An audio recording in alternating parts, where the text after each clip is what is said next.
മറ്റൊരു ധനികനായ മനുഷ്യൻ്റെ ഒരു കഥ ഞാൻ വായിച്ചിട്ടുണ്ട്. ശതകോടീശ്വരനാണ്, എന്നിട്ടും പണമുണ്ടാക്കി തീർന്നിട്ടില്ല. ആർത്തിയാണ്, കൊതിയാണ്.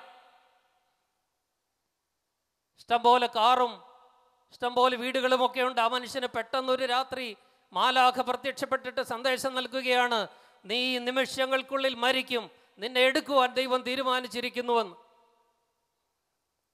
അപ്പോൾ ആ മനുഷ്യൻ മാലാഖയോട് പറയുകയാണ്, 1 വർഷം കൂടി എൻ്റെ ആയുസ് നീട്ടിത്തരുമോ? മാലാഖ പറഞ്ഞു, ഇല്ല. 1 മാസം കൂടി നീട്ടിത്തരുമോ? ഇല്ല. 1 ദിവസം കൂടി? ഇല്ല. 1 മണിക്കൂറെങ്കിലും? നോ. ദൈവത്തിൻ്റെ ശബ്ദം.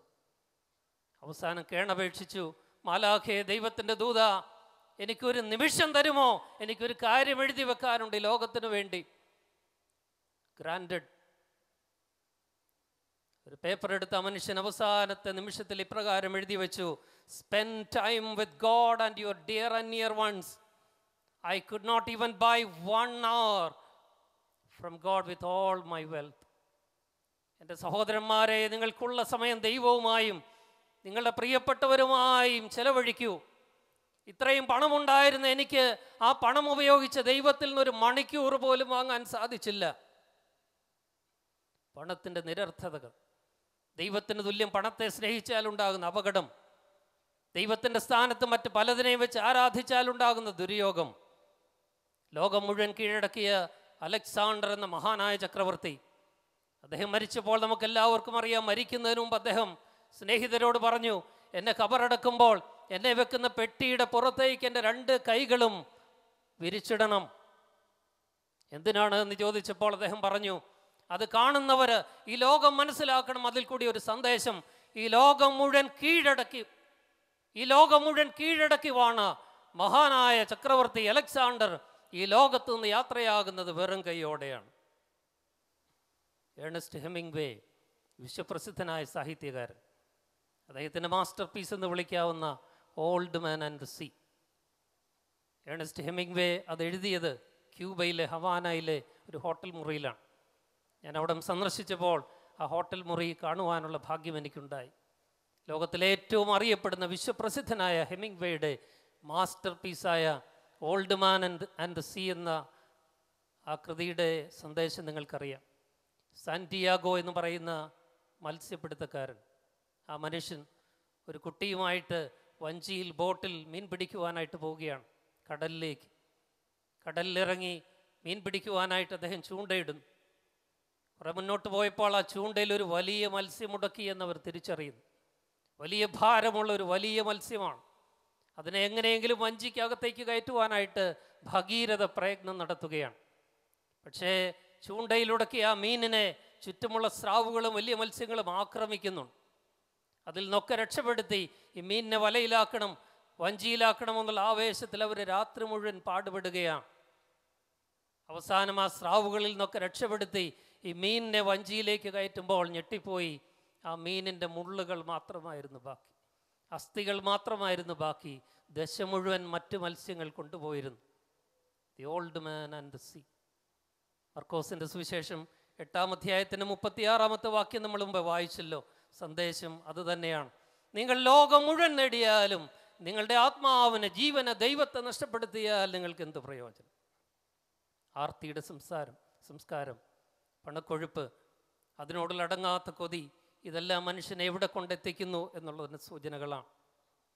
ഞാൻ ഓർപ്പിച്ചുവല്ലോ, നമ്മുടെ അപ്പനും അമ്മയും നമ്മുടെ മാതാപിതാക്കളൊക്കെ ഇന്ന് എവിടെയാണ് താമസിക്കുന്നത്? അടുത്ത ഇടയ്ക്ക് വായിച്ചൊരു കഥയാണ്, സംഭവിച്ചതല്ല എന്ന് ഞാൻ പ്രാർത്ഥിക്കുകയാണ്. ഒരു ഓൾഡ് ഏജ് ഹോമിലേക്ക് ഒരു ഡോക്ടർ ദമ്പതികൾ, ധാരാളം പണമുണ്ടാക്കിയ ഡോക്ടർ ദമ്പതികൾ അവരുടെ അമ്മയെ കൊണ്ട് ഒരു ഓൾഡ് ഏജ് ഹോമിലാക്കി. മകനെ ഡോക്ടറാക്കി പഠിപ്പിച്ച് ഇഷ്ടം പോലെ പണമുണ്ടാക്കിയാണ്. ആർത്തി തീരാഞ്ഞിട്ട് അമ്മയെ നോക്കാൻ സമയമില്ല, താല്പര്യമില്ല, മനസ്സില്ല, മനസാക്ഷിയില്ല. ഓൾഡ് ഏജ് ഹോമിൽ കൊണ്ടാക്കി തിരിച്ചു പോന്നു. 2 ദിവസം കഴിഞ്ഞ് ഓൾഡ് ഏജ് ഹോമിൻ്റെ മാനേജർ ഫോൺ വിളിച്ച് ഡോക്ടറെ, ക്ലിനിക്കിലായിരുന്ന ഡോക്ടർ ഫോൺ എടുത്തു, പരിചയപ്പെടുത്തി. 2 ദിവസം മുമ്പ് നിങ്ങളുടെ അമ്മയെ ഇവിടെ കൊണ്ടാക്കിയിരുന്നല്ലോ, ഓൾഡ് ഏജ് ഹോമിലെ മാനേജറാണ് ഞാൻ.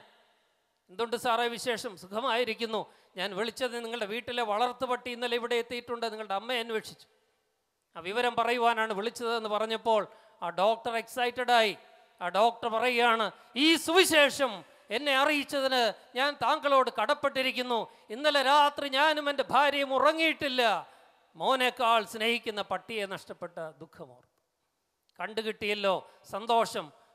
ഉടനെ വന്നതിനെ മടക്കി കൊണ്ടുപോരാം എന്ന് പറഞ്ഞ് ഫോൺ താഴെ വയ്ക്കുകയാണ്. ആ ഫോൺ സംഭാഷണത്തിൽ പോലും സ്വന്തം അമ്മ അവിടെ ജീവിച്ചിരിപ്പുണ്ടോ, അമ്മയ്ക്ക് എങ്ങനെയുണ്ട് എന്ന് മകൻ തിരക്കുന്നില്ല. എന്താണ് നമ്മുടെ ജീവിതത്തിൻ്റെ പ്രയോറിറ്റി? ആർക്കാണ് നമ്മുടെ ജീവിതത്തിൽ പ്രയോറിറ്റി? വളർത്തുനായിക്കോ അമ്മയ്ക്കോ? വളർത്തുനായും സ്നേഹിക്കണം, വേണ്ട എന്നല്ല പറയുന്നത്. പക്ഷെ അമ്മയ്ക്ക് മുകളിൽ വളർത്തുനായെ കാണുന്ന ഒരു സംസ്കാരം, പ്രയോറിറ്റി, മുൻഗണന നഷ്ടപ്പെട്ട ഒരു സമൂഹമാണ്. മക്കൾ നിവർന്നു നിൽക്കുവാനായിട്ട് അപ്പനും അമ്മയും ആയുസ് മുഴുവൻ അധ്വാനിച്ചവർക്ക് കൂനാകുമ്പോൾ നിവർന്നു നിൽക്കുന്ന മനുഷ്യന് മക്കൾക്ക് നാണക്കേടും മാനക്കേടും ഉണ്ടാക്കുന്ന ഒരു കാലം. ആരാണ് ആദ്യ ബിന്ദു? ആരെയാണ് ആദ്യം അന്വേഷിക്കേണ്ടത്? എന്താണ് നമ്മുടെ ജീവിതത്തിൻ്റെ പ്രയോറിറ്റി? ഞാൻ അടുത്തിടയ്ക്ക് യൂട്യൂബിൽ കണ്ട ഒരു ചിത്രം എന്നെ വല്ലാതെ സ്പർശിച്ചു. ഒരു ചെറുപ്പക്കാരൻ, അദ്ദേഹത്തിൻ്റെ ഭാര്യ മരിച്ചുപോയി 2 മാസങ്ങൾക്ക് മുമ്പ്. ഏക മകൾ, അവർ രണ്ടും അങ്ങനെ താമസിക്കുകയാണ്. കുഞ്ഞമ്മ മരിച്ച വിരഹ ദുഃഖത്തിലാണ്. ഈ മനുഷ്യൻ 24 മണിക്കൂറും കമ്പ്യൂട്ടറിൻ്റെ മുമ്പിലാണ്. IT ഉദ്യോഗസ്ഥനാണ്. ഒരു നിമിഷം പോലും പാഴാക്കാതെ ഓവർ ടൈം ചെയ്ത് കാശുണ്ടാക്കുകയാണ്. ഭാര്യ മരിച്ച ഒരു മകളെ ഉള്ളെങ്കിൽ പോലും കുഞ്ഞിന് അപ്പൻ്റെ അടുക്കൽ ഒരു നിമിഷം സ്പെൻഡ് ചെയ്യുവാനായിട്ട് സമയം കിട്ടുന്നില്ല. അങ്ങനെ വളരെ വൈകിയും കമ്പ്യൂട്ടറിൻ്റെ മുമ്പിൽ ഇരുന്ന് ജോലി ചെയ്യുന്ന അപ്പൻ്റെ അടുക്കലേക്ക് ഈ കൊച്ചുമകള്, 2 വയസ്സ് പ്രായമുള്ള മകള് കടന്നു ചെന്നിട്ട് അപ്പനോട് ചോദിക്കുകയാണ്, അപ്പൻ 1 മണിക്കൂർ ജോലി ചെയ്താൽ എത്ര രൂപ വേതനം കിട്ടും? ആ കുഞ്ഞിൻ്റെ ശല്യം സഹിക്കാതെ അതിനെ ആട്ടി ഓടിക്കാൻ ശ്രമിച്ചു. പക്ഷേ ആ കുഞ്ഞ് വീണ്ടും അപ്പൻ്റെ അടുക്കൽ ചോദിച്ചിട്ട്, എത്ര രൂപ കിട്ടും 1 മണിക്കൂർ നേരം? ശല്യം സഹിക്കാതെ അപ്പം പറഞ്ഞു, 500 രൂപ. അങ്ങനെയെങ്കിൽ എനിക്ക് 250 രൂപ തരുമോ അച്ഛ? ആ കുഞ്ഞിനിട്ട് ഒരടി കൊടുത്തിട്ട് തിരിച്ചുപടിയാണ്, പോയി കിടന്നുറങ്ങു കുഞ്ഞ് എന്ന് പറഞ്ഞ് ശകാരിച്ചു. ആ കുഞ്ഞ് നിലവിളിച്ചുകൊണ്ട് കരഞ്ഞുകൊണ്ട് ബെഡ്റൂമിലേക്ക് പോയി. ഉറക്കം വരുന്നില്ല. ആ കട്ടിലിലിരുന്ന് അമ്മയുടെ ചിത്രം നെഞ്ചോട് പിടിച്ച് ആ കുഞ്ഞ് കരയുകയാണ്. വളരെ വൈകി അവളുടെ അപ്പൻ തിരിച്ച് ഉറങ്ങുവാനായിട്ട് ബെഡിലേക്ക് ചെല്ലുമ്പോൾ കുഞ്ഞുറങ്ങാതെ അമ്മയുടെ ചിത്രവുമായിട്ട് നൊമ്പരപ്പെട്ടിരിക്കുന്ന കാഴ്ചയാണ്. നീ അമ്മയെ മിസ് ചെയ്യുന്നുണ്ടല്ലോ മോളെ, നിനക്കെന്താണ് വേണ്ടത് എന്ന് ചോദിച്ചു. നീ എന്തിനാണ് 250 രൂപ ചോദിച്ചത്? നീ കരയണ്ട എന്ന് പറഞ്ഞ് 250 രൂപ എടുത്ത് ആ കുഞ്ഞിൻ്റെ കയ്യിലേക്ക് കൊടുക്കുന്നു. ആ കുഞ്ഞത് വാങ്ങിച്ചിട്ട് അലമാരയിലേക്ക് പോയി. തൻ്റെ അമ്മ ജീവിച്ചിരുന്നപ്പോൾ പല പ്രാവശ്യമായി കൊടുത്ത പോക്കറ്റ് മണിയെല്ലാം കൂടെ കളക്ട് ചെയ്ത് വെച്ചിരുന്നു. 250 രൂപ രണ്ടുകൂടെ ചേർത്ത് 500 രൂപ അപ്പൻ്റെ കയ്യിലേക്ക് കൊടുത്തിട്ട് പറഞ്ഞ്, അപ്പാ 500 രൂപ 1 മണിക്കൂർ നേരത്തെ കൂലിയാണ്. നാളെ വൈകുന്നേരം 1 മണിക്കൂർ മുമ്പ് തിരിച്ചു വന്ന് എൻ്റെ കൂടെ ചെലവഴിക്കണം. I'm missing you. I want your company. I want to eat with you. I want to spend time with you. അപ്പൻ്റെ കൂടെ അല്പസമയം ചെലവഴിക്കണം. അപ്പൻ്റെ കൂടെ ഇരുന്ന് എനിക്ക് ഭക്ഷണം കഴിക്കണം. അപ്പൻ എന്നെ ഒന്ന് ആലിംഗനം ചെയ്യണം. അപ്പനൊരു ഉമ്മ തരണം. അപ്പനെ കാണാൻ പോലും കിട്ടുന്നില്ലല്ലോ. നാളെ 1 മണിക്കൂർ നേരത്തെ വരണം. അതിൻ്റെ പണമാണ് 500 രൂപ. ഈ പന്തലിൽ അങ്ങനെയുള്ള മാതാപിതാക്കളുണ്ടെങ്കിൽ ശ്രദ്ധിക്കണം. എന്താണ് നമ്മുടെ ജീവിതത്തിൻ്റെ മുൻഗണന? പണത്തോടുള്ള ആർത്തി, പണം സമ്പാദിക്കാനുള്ള ആർത്തിയിൽ, ബിസിനസ് സാമ്രാജ്യങ്ങൾ കെട്ടിപ്പടുക്കാനുള്ള ആർത്തിയിൽ അപ്പനും അമ്മയും ഒക്കെ നമുക്ക് മുൻഗണനയല്ലാതാകുന്നുണ്ടോ? മക്കളെ നമുക്ക് കൈവിടുന്നുണ്ടോ? ഒക്കെ ചിന്തിക്കുവാൻ സാധിക്കും. പിതാവായ മൊറസ്താത്യോസ് തിരുമേനി നമ്മുടെ ശ്രദ്ധ ക്ഷണിച്ച് വിശുദ്ധ മത്തായിയുടെ സുവിശേഷം 6-ാം അധ്യായത്തിൻ്റെ 21-ാമത്തെ വാക്യം, ദൈവത്തിൻ്റെ വചന ഗിരിപ്രഭാഷണത്തിൽ കൂടി വിശുദ്ധ മത്തായി ശ്ലീഹായുടെ സുവിശേഷം 6-ാം അധ്യായത്തിൻ്റെ 21-ാം വാക്യത്തിൽ കൂടി ഇങ്ങനെ ശ്രവിക്കുന്നു: നിങ്ങളുടെ നിക്ഷേപം എവിടെ? Where is your account? നിങ്ങളുടെ ഹൃദയം എവിടെ? നിങ്ങളുടെ നിക്ഷേപം ഇരിക്കുന്നിടത്ത് നിങ്ങളുടെ ഹൃദയം ഉണ്ടാവും. ഇത് കേൾക്കുന്ന നിങ്ങളുടെ പലരുടെയും ഹൃദയം ഇപ്പോൾ എവിടെ ചെന്നിട്ടുണ്ടെന്ന് എനിക്ക് ഊഹിക്കാം. ബ്ലേഡ് കമ്പനികളിൽ, ബാങ്കിൻ്റെ ലോക്കറുകളിൽ വച്ചിട്ടില്ലേ നിങ്ങളുടെ നിക്ഷേപങ്ങൾ? മുന്നോട്ടുള്ള വാക്യം വായിക്കുമ്പോൾ അവിടെയൊക്കെ തുരുമ്പ് കയറും, കള്ളൻ കയറും, ചിതൽ കയറും. അവിടെയല്ല നിക്ഷേപം സ്വരൂപിക്കേണ്ടത്. ഇതൊന്നും കയറാത്ത, കള്ളൻ കയറാത്ത, ചിതൽ കയറാത്ത, തുരുമ്പ് കയറാത്ത സ്വർഗത്തിൽ നിനക്ക് നിക്ഷേപമുണ്ടോ? ആദ്യം അവിടെ നിക്ഷേപം. ദൈവത്തിൻ്റെ രാജ്യം നീതിയും അന്വേഷിപ്പീൻ, ബാക്കിയെല്ലാം കിട്ടും. പക്ഷെ നമ്മളത് തിരിച്ചു വയ്ക്കുകയാണ്. ബാക്കിയെല്ലാം ആദ്യം അന്വേഷിക്കുകയാണ്, ദൈവത്തെ ഏറ്റവും അവസാനവും. വേദം നമ്മോട് ആവശ്യപ്പെടുന്നത് തിരിച്ചു വയ്ക്കുവാനാണ്. ആദ്യം ദൈവത്തെ അന്വേഷിക്ക്, അവൻ്റെ രാജ്യം അന്വേഷിക്ക്, അവൻ്റെ നീതി അന്വേഷിക്ക്, കർത്താവിനെ അന്വേഷിക്ക്. അങ്ങനെയെങ്കിൽ നിങ്ങൾക്കിതൊക്കെ ദൈവം തരും. ചിറമേലച്ചൻ്റെ അനുഭവം, ഡേവിഡ് ചിറമേലച്ചൻ്റെ അനുഭവം ഒരു പുസ്തകമാക്കിയിട്ടു. നമ്മുടെ ഹൃദയങ്ങളെ സ്പർശിക്കുന്ന ധാരാളം അനുഭവങ്ങൾ അദ്ദേഹം എഴുതി വച്ചിട്ടു. വായിക്കണം. അദ്ദേഹം തൻ്റെ 2 വൃക്കകളിലൊന്ന് ഗോപിനാഥൻ എന്ന് പറയുന്ന ഒരു ഹൈന്ദവ സഹോദരന് കൊടുത്തല്ലോ. നമ്മുടെ ഷിബു അച്ഛൻ അങ്ങനെ ചെയ്തല്ലോ. നമുക്കൊക്കെ ചെയ്യാവുന്നതാണ്, പക്ഷേ നമുക്ക് സാധിക്കുന്നില്ല. ചിറമേലച്ചൻ അദ്ദേഹത്തിൻ്റെ ഒരു സുഹൃത്തിൻ്റെ വീട്ടിലേക്ക് ഒരു ദിവസം കടന്നു ചെന്നു. 2 വൃക്കകളും നഷ്ടപ്പെട്ട് മരണത്തെ മുഖാമുഖം കണ്ടു കിടക്കുന്ന രോഗിയായ മനുഷ്യൻ. തൻ്റെ 2 മക്കളിൽ മൂത്ത മകൻ ഗൾഫിൽ ജോലി ചെയ്ത് പണമുണ്ടാക്കി അത് അയച്ചാണ് ഡയാലിസിസുമൊക്കെ നടത്തുന്നത്, ചികിത്സ നടത്തുന്നത്. പോരാത്ത പണം ഇളയ മകൻ മറ്റുള്ളവരോട് യാചിച്ച് കേണപേക്ഷിച്ച് പിരിച്ചാണ് കാര്യങ്ങൾ നടക്കുന്നത്. അപ്പൻ്റെ രോഗം കലശലായപ്പോൾ മകനെ വിളിച്ചു വരുത്തി. ചിറമേലച്ചൻ അവിടെ പ്രാർത്ഥിക്കുവാനായിട്ട് ചെല്ലുന്നു. പ്രാർത്ഥിക്കുവാനായിട്ട് കടന്നു ചെല്ലുന്ന ചിറമേലച്ചൻ ഈ 2 മക്കളും അപ്പൻ്റെ മരണക്കിടക്കയിൽ ഇരിക്കുന്നത്, അപ്പനുമായിട്ട് സംസാരിക്കുന്നതാണ് കാണുന്നത്. സംഭാഷണത്തിനിടയിൽ മൂത്ത മകൻ കരഞ്ഞുകൊണ്ട് അച്ഛനോട് പറഞ്ഞു, അച്ഛോ, അച്ഛനറിയാമോ, ഞാൻ ഗൾഫിൽ ജോലി ചെയ്യുന്ന ഒരു കാശ് ഞാൻ സമ്പാദിച്ചിട്ടില്ല. എനിക്ക് വ്യക്തിപരമായ അക്കൗണ്ടില്ല. അവിടെ കിട്ടുന്ന കാശ് എൻ്റെ ഭക്ഷണത്തിനും പാർപ്പിടത്തിനുള്ള വാടകയ്ക്കും മാറ്റിവെച്ചാൽ ബാക്കി മുഴുവൻ എൻ്റെ അപ്പൻ്റെ ചികിത്സയ്ക്കായിട്ട് ഞാൻ അയച്ചു കൊടുത്തിട്ടുണ്ട്. തികയാത്തത് എൻ്റെ അനിയൻ തെണ്ടിയാണ് ഇതുവരെ നടത്തിയത്. അച്ഛനറിയാമോ, എൻ്റെ ബാങ്ക് ബാലൻസ് മുഴുവൻ എൻ്റെ അപ്പൻ്റെ ശരീരത്തിൽ ഞാൻ നിക്ഷേപിച്ചിരിക്കുന്നു. എനിക്കതിൽ നൊമ്പരമില്ല, സങ്കടമില്ല, സന്തോഷം മാത്രമേ ഉള്ളൂ. എൻ്റെ ബാങ്ക് ബാലൻസ്, എൻ്റെ ബാങ്ക് അക്കൗണ്ട് എൻ്റെ അപ്പൻ്റെ ശരീരത്തിലാണ്. അതോർത്ത് ഞാൻ അഭിമാനിക്കുന്നതിൻ്റെ പലിശ കൊണ്ട് എനിക്ക് ജീവിക്കാം. എൻ്റെയും നിങ്ങളുടെയും ബാങ്ക് അക്കൗണ്ട് എവിടെയാണ്? എൻ്റെയും നിങ്ങളുടെയും നിക്ഷേപം എവിടെയാണ്?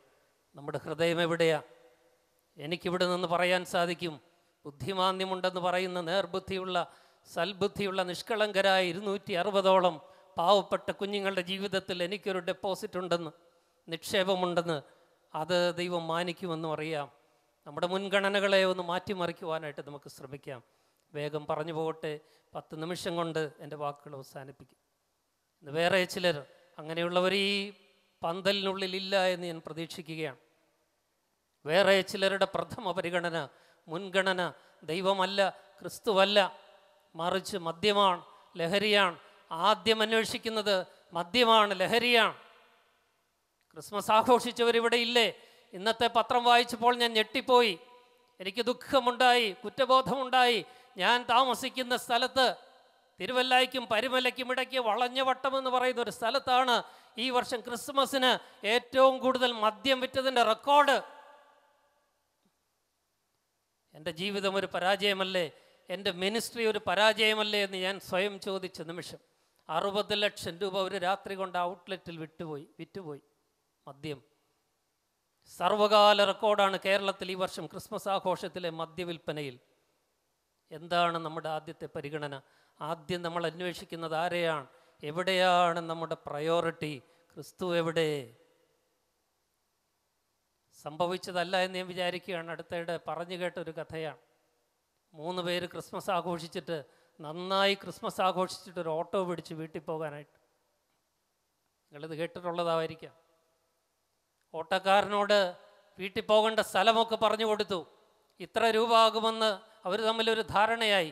വണ്ടി വിടാൻ പറഞ്ഞു. 3 പേരും നല്ല സ്പിരിറ്റിലാണ്, ഒരു വെളിവുമില്ല, ലെവലേശം വെളിവില്ലാത്ത അവസ്ഥയിൽ അവർ ക്രിസ്മസ് ആഘോഷിച്ചിട്ട് സത്യക്രിസ്ത്യാനികൾ വീട്ടിലേക്ക് പോകുവാനായിട്ട് ഓട്ടോ പിടിച്ചിരിക്കുകയാണ്. പറഞ്ഞുറപ്പിച്ച കാശ് കൊടുക്കാമെന്ന് ഏറ്റു. പക്ഷെ അല്പം മുന്നോട്ട് പോയപ്പോൾ ഡ്രൈവർക്ക് മനസ്സിലായി ഇവരെ കൊണ്ട് വീട്ടിലെത്തത്തില്ല, പ്രശ്നമാണെന്ന്. അദ്ദേഹം പെട്ടെന്ന് വണ്ടി നിർത്തി. ഒരു സെക്കൻഡ് മുന്നോട്ട് പോയതേ ഉള്ളൂ, വണ്ടി നിർത്തി. അങ്ങനെ നിർത്തി കഴിഞ്ഞപ്പോഴത്തേക്ക് ആദ്യത്തെ ആൾ ഇറങ്ങി ഈ പറഞ്ഞുറപ്പിച്ച കാശും കൊടുത്തു. രണ്ടാമത്തെ ആൾ കുഴഞ്ഞ് അദ്ദേഹത്തിന് നന്ദി പറഞ്ഞു. മൂന്നാമത്തെ ആൾ ഇറങ്ങിയിട്ട് ഈ ഡ്രൈവറുടെ മുഖത്തേക്ക് ആഞ്ഞൊരെണ്ണം കൊടുത്ത് നല്ല ചെകിടത്ത് നോക്കി ഒറ്റയടി. എന്തിനാണ് അടിച്ചെന്ന് ചോദിച്ചു. മേലാൽ ഇത്രയും സ്പീഡിൽ ഓട്ടോ ഓടിക്കരുതെന്ന്, മേലാൽ ഇത്രയും സ്പീഡിൽ നീ വണ്ടി ഓടിക്കരുതെന്ന് പറഞ്ഞു. ഫ്ലൈറ്റ് എടുത്താൽ പോലും ഇത്രയും നേരം കൊണ്ട് വീട്ടിലെത്തത്തില്ല. നമ്മുടെയൊക്കെ ഉള്ളിലെ അവസ്ഥയാണ്. ഗോഡ് ഫാദർ എന്ന് പറയുന്ന ഒരു ഇംഗ്ലീഷ് ചിത്രം കണ്ടിട്ടുള്ളവർക്കറിയാം.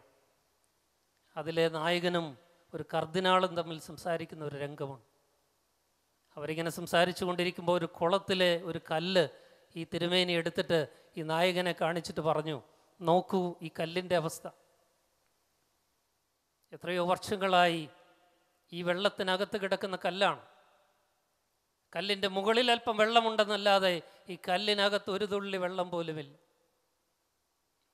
നമ്മുടെയൊക്കെ അവസ്ഥ ഇതല്ലേ? എത്ര നാളായി ക്രിസ്തുവിനെ അറിഞ്ഞിട്ട്, എത്ര നാളായി മാമോദീസ വെള്ളം നമ്മുടെ ദേഹത്ത് വീണിട്ട്, എത്ര കുർബാനകൾ, എത്ര അച്ഛന്മാർ, എത്ര പട്ടക്കാർ, എത്ര പെരുന്നാളുകൾ, എത്ര കുർബാനകൾ. പക്ഷേ എന്തേ ഉള്ളിൽ ജീവൻ്റെ ജലമായ ക്രിസ്തു നമുക്കില്ലാത്തത്? നമ്മുടെ മുൻഗണനകൾ തെറ്റിപ്പോയിരിക്കുന്നു. അതൊന്ന് മാറ്റി എഴുതുവാൻ, ദൈവത്തെ ആദ്യം പ്രതിഷ്ഠിക്കുവാൻ, ക്രിസ്തുവിനെ നമ്മുടെ ജീവിതത്തിൻ്റെ ആധാരമാക്കുവാൻ നമുക്കൊന്ന് ശ്രമിക്കാം. നമ്മുടെ ജീവിതത്തിൻ്റെ പ്രഥമ പരിഗണന എന്താണ്? രാവിലെ ഉണർന്നാൽ ആദ്യം അന്വേഷിക്കേണ്ടത് ബെഡ് കോഫിയാണോ? ആദ്യം അന്വേഷിക്കേണ്ടത് ദൈവത്തെയല്ലേ? പ്രാർത്ഥിക്കുകയല്ലേ? പ്രഭാത നമസ്കാരമല്ലേ? ആദ്യം എഴുന്നേറ്റാലുടൻ വായിക്കേണ്ടത് വർത്തമാനപത്രമാണോ? അതിനു മുമ്പ് അന്വേഷിക്കേണ്ടത് ദൈവത്തിൻ്റെ വചനമല്ലേ? ബൈബിളല്ലേ? ഞായറാഴ്ച രാവിലെ ആണെങ്കിൽ ആദ്യം നമ്മുടെ കുട്ടികളെ അയക്കേണ്ടത് ട്യൂഷൻ സെൻറ്ററിലേക്കാണോ? കുർബാനയുള്ളപ്പോൾ അപ്പനും അമ്മയും മക്കളെ കൂട്ടി ദേവാലയത്തിലേക്കല്ലേ പോകേണ്ടത്? ഞായറാഴ്ച രാവിലെ വീട്ടുകാരൻ അന്വേഷിക്കേണ്ടത് ദേവാലയമാണോ മദ്യാലയമാണോ? എവിടെയാണ് നമുക്ക് വീഴ്ച പറ്റിയത്? എല്ലാം തകിടം മറിഞ്ഞില്ലേ? മുൻകരുതലുകളെല്ലാം പോയില്ലേ? മുൻഗണനകളെല്ലാം തകിടം മറിഞ്ഞില്ലേ? മാറ്റിമറിക്കാം. ദൈവത്തെ നമ്മുടെ ജീവിതത്തിൻ്റെ ആരംഭ ബിന്ദുവായി തിരിച്ചു കൊണ്ടുവരാം. ക്രിസ്തുവിനെ നമ്മുടെ ജീവിതത്തിൻ്റെ കേന്ദ്രബിന്ദുവായി തിരികെ കൊണ്ടുവരാം. മൂന്നാമതായി, മുമ്പേ അവൻ്റെ രാജ്യം അന്വേഷിക്കുക എന്ന് പറഞ്ഞാൽ, മുമ്പേ അവൻ്റെ നീതി അന്വേഷിക്കുക എന്ന് പറഞ്ഞാൽ, ആദ്യമേ ദൈവത്തെ അന്വേഷിക്കുക. ദൈവം ആരിൽ വെളിപ്പെട്ടുവോ ആ ക്രിസ്തുവിനെ അന്വേഷിക്കുക എന്നാണ്. മൂന്നാമതായി ഈ വാക്യം നമുക്ക് നൽകുന്ന ദർശനം, സന്ദേശം. ക്രിസ്തുവിനെ അന്വേഷിക്കുക, ദൈവത്തെ അന്വേഷിക്കുക എന്ന് പറഞ്ഞാൽ പാവപ്പെട്ടവരെ അന്വേഷിക്കുക എന്ന് തന്നെയാണ്. ദരിദ്രരെ അന്വേഷിക്കുക എന്നുള്ളതാണ്. സമൂഹം മാറ്റി നിർത്തുന്നവരെ, സ്നേഹം നിഷേധിക്കപ്പെടുന്നവരെ, വിശക്കുന്നവരെ, നഗ്നരെ, പാർപ്പിടമില്ലാത്തവരെ, ആലംബഹീനരെ, നിസ്വരെ, പതിതരെ അന്വേഷിക്കുക എന്നാണ് ക്രിസ്തുവിനെ അന്വേഷിക്കുക എന്നുള്ളതിൻ്റെ മറ്റൊരു വിവക്ഷ. വിശുദ്ധ മത്തായിയുടെ സുവിശേഷം തന്നെ 25-ാം അധ്യായത്തിൻ്റെ 40 മുതലുള്ള വാക്യങ്ങൾ നമുക്കറിയാം. അന്ത്യന്യായ വിധിയുടെ സമയത്ത് നമ്മുടെ കർത്താവ് ആടുകളെ 2 ഗണങ്ങളായി തിരിച്ച് ഒരു ഗണത്തെ സ്വർഗത്തിലേക്കും മറ്റൊരു ഗണത്തെ നരകത്തിലേക്കും അയക്കുന്ന അന്ത്യന്യായ വിധിയുടെ സമയത്ത് എന്നോട് നിങ്ങളോട് ദൈവം ചോദിക്കുന്ന, മനുഷ്യപുത്രൻ സിംഹാസനത്തിലിരുന്ന് ന്യായം വിധിക്കുന്ന സമയത്ത് ചോദിക്കുന്ന മർമ്മപ്രധാനമായ ചോദ്യം, നീ ദൈവത്തെ അന്വേഷിച്ചോ? നീ എന്നെ അന്വേഷിച്ചോ? ആ ചോദ്യം ദൈവത്തിൻ്റെ പുത്രൻ ഇങ്ങനെ മാറ്റിമറിക്കുന്നു. ഞാൻ വിശന്നിരുന്നപ്പോൾ നിങ്ങൾ എനിക്ക് ഭക്ഷണം തന്നുവോ? ഞാൻ ദാഹിച്ചിരുന്നപ്പോൾ നിങ്ങൾ എനിക്ക് കുടിക്കാൻ തന്നോ? ഞാൻ ജയിലിലായിരുന്നപ്പോൾ, തടവിലായിരുന്നപ്പോൾ നിങ്ങൾ എന്നെ വന്ന് കണ്ടോ? ഞാൻ രോഗിയായിരുന്നപ്പോൾ നിങ്ങൾ എന്നെ പരിചരിച്ചു. ശിഷ്യന്മാർ ചോദിച്ചു, അങ്ങയെ ഞങ്ങൾ അങ്ങനെ കണ്ടിട്ടില്ലല്ലോ. എപ്പോഴാണ് അങ്ങയെ രോഗിയായിട്ടും തടവുകാരനായിട്ടും വിശക്കുന്നവനായിട്ടും ദാഹിച്ചവനായിട്ടും ഞങ്ങൾ കണ്ടത്? കർത്താവിൻ്റെ മറുപടി, നിങ്ങളുടെ മുമ്പിൽ വന്ന ഓരോ വിശക്കുന്നവനും ഞാനായിരുന്നു. നിങ്ങളുടെ മുമ്പിൽ ദാഹജലത്തെ ചോദിച്ചു വന്ന എല്ലാവരും ഞാനായിരുന്നു. നഗ്നരായി നിങ്ങളുടെ മുമ്പിൽ കൈനീട്ടി ഒരു വസ്ത്രം തരണമെന്ന് അപേക്ഷിച്ചവൻ ഞാനായിരുന്നു. തടവിൽ കിടന്നവരെല്ലാം ഞാനായിരുന്നു. നിങ്ങൾ കണ്ണ് തുറന്ന് കണ്ടില്ല എന്ന് മാത്രം. ദൈവത്തെ അന്വേഷിക്കുക, ദൈവത്തെ കണ്ടെത്തുക, ക്രിസ്തുവിനെ തേടുക, ക്രിസ്തുവിനെ കണ്ടെത്തുക എന്ന് പറഞ്ഞാൽ ദരിദ്രരിൽ, പാവപ്പെട്ടവരിൽ ദൈവത്തെ അന്വേഷിച്ച് കണ്ടെത്തുക എന്നാണ്. അതിൻ്റെ ഏറ്റവും നല്ല ഉദാത്ത മാതൃകയായിരുന്നല്ലോ നമ്മുടെ എല്ലാ അഭിമാനമായിരുന്ന ഇന്ത്യയുടെ വിശുദ്ധ, ലോകത്തിൻ്റെ വിശുദ്ധ അമ്മ മദർ തെരേസ. ഒരിക്കൽ യൂറോപ്പിൽ വെച്ച് ധനികനായൊരു യുവാവ് അമ്മയോട് പറഞ്ഞു, അമ്മയെക്കുറിച്ച് ഞാൻ ധാരാളം കേട്ടറിഞ്ഞിട്ടുണ്ട്. അമ്മയുടെ കൂടെ എന്നെ ഇന്ത്യയിലേക്ക് കൊണ്ടുപോകണം. ദൈവത്തെക്കുറിച്ച് അമ്മ എന്നെ പഠിപ്പിക്കണം. എനിക്ക് ഒത്തിരി പണമുണ്ടെങ്കിലും ദൈവത്തെ ഞാൻ അറിഞ്ഞിട്ടില്ല. ജീവിതത്തിലൊരു ശൂന്യതയാണ്. അമ്മയെ ഞാൻ തിരിച്ചറിയുന്നു. അമ്മയുടെ ജോലി, ദൗത്യം ഞാൻ കേട്ടറിഞ്ഞിട്ടുണ്ട്. അവിടേക്ക് എന്നെയും കൊണ്ടുപോകണം. അമ്മയുടെ കൂടെ ഞാൻ ഇന്ത്യയിലേക്ക് വരാം. എന്നെ ദൈവത്തെക്കുറിച്ച് പഠിപ്പിക്കണം. അമ്മ ഡിസ്ക്രൈബ് ചെയ്തു. അമ്മ മകനോട് പറഞ്ഞു, നീ എൻ്റെ കൂടെ വരണമെന്നില്ല, അത് ഒത്തിരി ചിലവല്ലേ, ടിക്കറ്റും ഒക്കെ എടുത്ത് ഫ്ലൈറ്റിന് വരണ്ടേ, അവിടെ താമസിക്കാൻ ചിലവുണ്ടല്ലോ. പറഞ്ഞ് എനിക്കിഷ്ടം പോലെ പണമുണ്ട്, പണം ഒരു വിഷയമല്ല. ഫസ്റ്റ് ക്ലാസ് ടിക്കറ്റ് എടുത്ത് അമ്മയെ ഞാൻ കൊണ്ടുപോകാം, ഏറ്റവും നല്ല ഹോട്ടലിൽ താമസിക്കാം, പണം ഇഷ്ടം പോലെ ഉണ്ട്, എന്നെ കൊണ്ടുപോയാൽ മതി, ദൈവത്തെക്കുറിച്ച് പഠിപ്പിച്ചു തരണം. അപ്പോൾ അമ്മ മകനോട് പറഞ്ഞു, നിനക്ക് അത്രയും പണമുണ്ടെങ്കിൽ നീ എൻ്റെ കൂടെ പോരണ്ട, ആ പണം മുഴുവൻ നീ വീതിച്ച് പാവപ്പെട്ടവർക്ക് ഇവിടെ പങ്കിട്ടാൽ മതി. ആ പാവപ്പെട്ടവർ ദൈവത്തെക്കുറിച്ച് നിന്നെ പഠിപ്പിക്കും. ആ പാവപ്പെട്ടവർ ദൈവത്തെക്കുറിച്ച് നിന്നെ പഠിപ്പിക്കും. നമ്മുടെ ചിന്താവിഷയത്തിലേക്ക് കടന്നു വരാം. വിശുദ്ധ മത്തായിയുടെ സുവിശേഷം 6:33. ആദ്യമേ അവൻ്റെ രാജ്യവും അവൻ്റെ നീതിയും അന്വേഷിപ്പീൻ. മുമ്പേ ദൈവരാജ്യവും നീതിയും അന്വേഷിപ്പീൻ. ഞാൻ ഓർപ്പിച്ചല്ലോ, ദൈവരാജ്യം ഇറങ്ങി വന്നത്, ദൈവത്തിൻ്റെ നീതി പിറവിയെടുത്തത് എവിടെയാ? അത് ആഘോഷിച്ചില്ലേ നമ്മൾ കഴിഞ്ഞ ദിവസം? ദൈവരാജ്യം ഇറങ്ങി വന്നത്, സ്വർഗരാജ്യം ഭൂമിയിലേക്ക് ഇറങ്ങി വന്നതും, ദൈവത്തിൻ്റെ നീതി പിറവിയെടുത്തതും ജന്മമെടുത്തതും ഒരു കാലിത്തൊഴുത്തിൽ, രമ്യഹർമ്മ്യങ്ങളിലല്ല, കൊട്ടാരങ്ങളിലല്ല. ദൈവരാജ്യം താഴേക്ക് ഇറങ്ങി വന്ന് ദൈവത്തിൻ്റെ നീതി പിറവിയെടുത്തത് പാവപ്പെട്ട ആട്ടിടയന്മാരുടെ ഇടയിൽ, ഒരു കല്ലിടാവിൽ, ഒരു കാലിത്തൊഴുത്തിൽ, പാവപ്പെട്ടവരുടെ ഇടയിൽ. വിദ്വാൻമാർ അവനെ അന്വേഷിച്ചു പോയത്, ആദ്യം ചെന്നെത്തിയത് കൊട്ടാരത്തിലാണ്. രാജാവിനെ കണ്ടു, പക്ഷേ ലോകത്തിൻ്റെ രാജാവിനെ, നിത്യരാജാവിനെ കണ്ടില്ല. ആ ബാലനെ കണ്ടില്ല, കർത്താവിനെ കണ്ടില്ല, ദൈവത്തെ കണ്ടില്ല. പിന്നീട് ബേത്ലഹേമിലെത്തി, കാലിത്തൊഴുത്തിലാണ് അവനെ കാണുന്നത്. ദൈവത്തെ അന്വേഷിക്കേണ്ടത് കൊട്ടാരങ്ങളിലല്ല, രാജാക്കന്മാരുടെ ഇടയിലല്ല, മറിച്ച് കാലിത്തൊഴുത്തുകളിലാണ്, പുൽക്കൂടുകളിലാണ്. ദൈവത്തെ അന്വേഷിക്കേണ്ടതും കർത്താവിനെ കണ്ടെത്തേണ്ടതും കൂടാരങ്ങളിലാണ്, കുടിലുകളിലാണ്, കൂരകളിലാണ്, കുപ്പത്തൊട്ടികളിലാണ്, രമ്യഹർമ്മങ്ങളിലും കൊട്ടാരങ്ങളിലുമല്ല. അതുകൊണ്ട് നമുക്ക് ദിശ മാറ്റാം, അന്വേഷണത്തിൻ്റെ രീതി മാറ്റാം, അന്വേഷണത്തിൻ്റെ ദിശ മാറ്റാം. ഞാനൊരനുഭവം പറഞ്ഞ് എൻ്റെ വാക്കുകൾ അവസാനിപ്പിക്കുകയാണ്.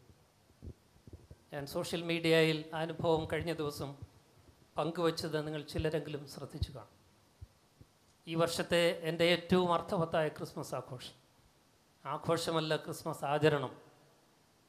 പത്തനംതിട്ടയിൽ നിന്ന് കോന്നിയിലെത്തിയാൽ അവിടെ നിന്ന് ഏകദേശം 3 മണിക്കൂർ യാത്ര ചെയ്താൽ വളരെ മോശമായ റോഡാണ്. കോന്നിയിലെ ഫോറസ്റ്റ് ഡിവിഷൻ വനപ്രദേശമാണ്, അതിൻ്റെ അങ്ങേയറ്റത്തെത്തും. ശബരിമലയ്ക്ക് പോകുന്ന റൂട്ടാണ്. എൻ്റെ ഒരു സുഹൃത്ത് ബിജോയ് ഡേവിഡ് ഫേസ്ബുക്കിൽ പങ്കുവെച്ച ഒരു ചിത്രമാണ് എന്നെ അങ്ങോട്ട് പോകുവാനും മനുഷ്യപുത്രനെ അന്വേഷിക്കുവാനും പ്രേരിപ്പിച്ചത്. ആ ചിത്രം നിങ്ങൾ ചിലരെങ്കിലും മാധ്യമങ്ങളിൽ കണ്ടിട്ടുണ്ടാവാം. 4 കമ്പ് നാട്ടി വെച്ചിട്ട് അതിൻ്റെ മുകളിൽ കീറിയ ഒരു പ്ലാസ്റ്റിക് ഷീറ്റ് വിരിച്ച് ഒരു കുടിലുണ്ടാക്കിയിരിക്കുന്നു, ഒരു കൂര, ഒരു കുടിൽ. ആ കൂരയ്ക്കകത്ത് 2 തടിക്കഷ്ണങ്ങൾ ചെരിച്ചു വെച്ചിട്ട് അതിൻ്റെ മുകളിൽ മുളക്കമ്പുകൾ അടുക്കി വെച്ചിട്ട് ഒരമ്മയും കുഞ്ഞും കിടന്നുറങ്ങുകയാണ്. സുനിത എന്നു പേരുള്ള ഒരു യുവതി, 14-15 വയസ്സുള്ള ഒരമ്മ, ആദിവാസി യുവതിയാണ്. 2 ദിവസം മുമ്പ് പ്രസവിച്ച ആദ്യജാതൻ, ഒരു കുട്ടി, ആൺകുട്ടി കൂടെ കിടപ്പുണ്ട്. ആ ചിത്രത്തിൽ വളരെ വ്യക്തമായിട്ട് കാണാം, ഒരു സ്റ്റീൽ പാത്രം തൊട്ട് താഴെ ഇരിപ്പുണ്ട്. അതിനപ്പുറത്ത് തീ കൂട്ടിയിട്ടിരിക്കുന്നതിൻ്റെ കനലുകൾ കാണാം. രാത്രി തണുപ്പത്ത് രക്ഷപ്പെടുവാനായിട്ട് ചെയ്തിരിക്കുന്ന 2 ദിവസം പ്രായമുള്ള ഒരു കുഞ്ഞും അമ്മയും കിടക്കുന്ന ആ കുടിൽ കണ്ടിട്ട് എൻ്റെ ഹൃദയം വേദനിച്ചു. ആ ചിത്രം പങ്കുവെച്ച് ബിജോയ് ഡേവിഡ് സുഹൃത്ത് അതിലൊരപേക്ഷ വെച്ചു, ആർക്കെങ്കിലും സഹായിക്കാൻ കഴിയുമെങ്കിൽ ഞാൻ നാളെ അവിടെ പോകുന്നുണ്ട്, കുറച്ച് നല്ല വസ്ത്രവും കുറച്ച് ഭക്ഷണവും, സഹായിക്കാവുന്നത് എന്തെങ്കിലും ഒരു മെത്തയും 1-2 തലയണയും ഒക്കെ വാങ്ങിത്തരാൻ മനസ്സുള്ളവർ എൻ്റെ കൂടെ നാളെ വരിക, അവിടെ ഒന്ന് പോകാം. ഞാൻ എൻ്റെ സുഹൃത്തുക്കളെ വിവരം അറിയിച്ചു. ഞങ്ങൾ 2-3 പേര് കൂടി ഒരു വണ്ടിയെടുത്ത് അങ്ങോട്ട് യാത്ര തുടങ്ങി. സുഹൃത്തുക്കളുടെ കടകളിലൊക്കെ ചെന്ന് 2 തലയണയും ഒരു നല്ല മെത്തയും കുറച്ച് അമ്മയ്ക്കും കുഞ്ഞിനും കുറച്ച് നല്ല വസ്ത്രങ്ങളും ഒരാഴ്ചത്തേക്കുള്ള ആഹാര സാധനങ്ങളും മറ്റു കാര്യങ്ങളും ഫ്രൂട്ട്സും ഒക്കെ വാങ്ങിക്കൊണ്ട് ഞങ്ങളൊരു വാഹനത്തിൽ യാത്ര ചെയ്ത് 3 മണിക്കൂർ കൊണ്ട് അവിടെ എത്തി. തിരിച്ചിവിടെ വന്നതിൻ്റെ നടുവേദന ഇപ്പോഴും മാറിയിട്ടുണ്ടെങ്കിലും മനസ്സിനുണ്ടായ സന്തോഷത്തിന് അതിരില്ല. പക്ഷെ ഞങ്ങൾക്ക് അവിടെ എത്തിയപ്പോൾ ഒരു നിരാശയുണ്ടായി. അവിടെ ഒരു കുടിലേ ഉള്ളൂ എന്നാണ് വിചാരിച്ചത്. അവിടെ ചെന്നപ്പോഴാണ് ചുറ്റും ഒരു 6 കുടിലുകൾ അതുപോലെയുണ്ട്. പക്ഷെ ഞങ്ങൾ അന്വേഷിച്ചു പോയ മനുഷ്യപുത്രനും അവൻ്റെ അമ്മയും അവിടെ ഉണ്ടായിരുന്നില്ല. ഞങ്ങൾക്ക് അവരെ കാണാൻ പറ്റിയില്ല. അന്വേഷിച്ചപ്പോഴാണ് മനസ്സിലായത്, 4 മണിക്കൂറുകൾക്ക് മുമ്പ് ഞങ്ങൾ അവിടെ എത്തുന്നതിന് മുമ്പ് ഒരു സന്നദ്ധ സേവന സംഘത്തിൽ നിന്ന് 3-4 പേർ അവിടെ ചെന്നു. ഈ വാർത്ത കണ്ടിട്ട് അവരാ കുടിലിൻ്റെ മുമ്പിൽ ചെന്ന് അമ്മയും കുഞ്ഞിനെയും എടുത്തുകൊണ്ട് അവരുടെ നഗരത്തിലേക്ക് കൊണ്ടുപോകാനായിട്ട് ശ്രമിച്ചു. നല്ല ചുറ്റുപാടിൽ താമസിക്കുവാനുള്ള സൗകര്യമുണ്ടാക്കാം, ഇവിടെ കഴിയണ്ട എന്ന് പറഞ്ഞ് അവരെ കൊണ്ടുപോകുവാൻ ശ്രമിച്ചപ്പോൾ അവർ പേടിച്ചോടി കാട്ടിനുള്ളിലേക്ക് പോയി. ആദിവാസികളുടെ ജീവിതം അറിയാവുന്നവർക്കറിയാം, ഒരു കാടാണ് അവരുടെ വീട്. അത് വിട്ടുപോകുവാൻ അവർക്ക് പെട്ടെന്ന് സാധിക്കില്ല. അതൊന്നും മനസ്സിലാകാതെ അനുകമ്പയിൽ, നല്ല ശുദ്ധിയിലും നല്ല ഉദ്ദേശത്തിലുമൊക്കെയാണ് പറഞ്ഞതെങ്കിലും അവിടുന്ന് മാറ്റുവാൻ ശ്രമിച്ചപ്പോൾ പേടിച്ചിട്ട് 2 ദിവസം പ്രായമുള്ള കുഞ്ഞിനെയും എടുത്തുകൊണ്ട് അമ്മ കാട്ടിൻ്റെ ഉള്ളിലേക്ക് മറഞ്ഞുപോയി. ഞങ്ങൾക്ക് അവരെ കാണാൻ സാധിച്ചില്ലെങ്കിലും ചുറ്റുമുള്ളവർ പറഞ്ഞു രാത്രി തന്നെ തിരിച്ചു വരും, അവരെ കൊണ്ടുപോകുമെന്ന് പേടിച്ച് പോയതാണെന്ന് പറഞ്ഞു. ഇന്നലെ ഞാൻ ഫേസ്ബുക്കിൽ എൻ്റെ ഒരു ശമാശൻ അവിടെ കൂട്ടുകാരുമായിട്ട് പോയി തിരിച്ചു വന്ന് പടം ഷെയർ ചെയ്തപ്പോൾ എനിക്ക് ആശ്വാസമായി. അവർ തിരിച്ചു വന്നു. ആ പടത്തിൽ എനിക്ക് ഏറ്റവും സന്തോഷം തോന്നി. ഞങ്ങൾ വാങ്ങിക്കൊണ്ടുപോയ വസ്ത്രം ധരിച്ചുകൊണ്ടാണ് അമ്മയും കുഞ്ഞും അവിടെ കിടക്കുന്നത്. ഞാൻ ഈ വർഷം അനുഭവിച്ച ഏറ്റവും അർത്ഥവത്തായ ക്രിസ്മസ് ആഘോഷമായിരുന്നു. ഞാൻ ദൈവത്തെ അന്വേഷിക്കേണ്ടത്, നമ്മൾ ദൈവത്തെ അന്വേഷിക്കേണ്ടത്, മനുഷ്യപുത്രനെ അന്വേഷിക്കേണ്ടത്, ഇടം നിഷേധിക്കപ്പെട്ടവനായി കാലിത്തൊഴുത്തിന് അഭയം പ്രാപിക്കേണ്ടി വന്ന ദൈവത്തിൻ്റെ ഏകജാതനെ ഞാനും നിങ്ങളും അന്വേഷിക്കേണ്ടത് എവിടെയാണ്? ഇതുപോലെയുള്ള കാലിത്തൊഴുത്തുകളിലാണ്. ഇതൊരൊറ്റപ്പെട്ട സംഭവമല്ല. അങ്ങനെ എത്രയോ ആദിവാസികൾ, ദളിതർ ഇങ്ങനെയൊക്കെ നരകതുല്യമായ ജീവിതം നയിക്കുന്നുണ്ട്. അവിടേക്ക് അവരെ തേടിയൊന്ന് പോയാൽ, അന്വേഷിച്ചാൽ രാജ്യം അന്വേഷിക്കലും നീതി അന്വേഷിക്കലും ദൈവത്തെ അന്വേഷിക്കലും ക്രിസ്തുവിനെ അന്വേഷിക്കലുമാകും. അങ്ങനെ ഒരു അന്വേഷണം നടത്തുവാൻ, ദൈവത്തെ കണ്ടെത്തുവാൻ, പാവപ്പെട്ടവരെ തേടുന്ന, ദരിദ്രരെ കാണുന്ന, അവരിൽ യേശുവിനെ കണ്ടെത്തുന്ന ഒരു അനുഭവം നമുക്കുണ്ടാകട്ടെ. മുമ്പേ അവൻ്റെ രാജ്യവും അവൻ്റെ നീതിയും നമുക്ക് അന്വേഷിക്കാം. ദൈവം നമ്മുടെ ജീവിതത്തിൻ്റെ ആരംഭവും അവസാനവും കേന്ദ്രബിന്ദുവുമാകട്ടെ. മറ്റു മുൻഗണനകളൊക്കെ ദൈവത്തിന് താഴെ മാത്രം, ക്രിസ്തുവിന് താഴെ മാത്രം കൊടുക്കുവാൻ നമ്മുടെ ജീവിതത്തെ ഒന്ന് വിശകലനം ചെയ്ത് മുൻഗണനകളെ ഒന്ന് തട്ടിമറിച്ചിടാം. അങ്ങനെ ഒരു മാനസാന്തരത്തിൻ്റെ അനുഭവത്തോടുകൂടി ദൈവമാദ്യം, ക്രിസ്തുവാദ്യം, അവനെ കണ്ടെത്തുവാനായിട്ട് പാവങ്ങളിലേക്ക് തിരിയുവാനുള്ള ഒരു തീരുമാനമെടുത്തുകൊണ്ട് നമുക്ക് ഈ രാത്രി പിരിയാം.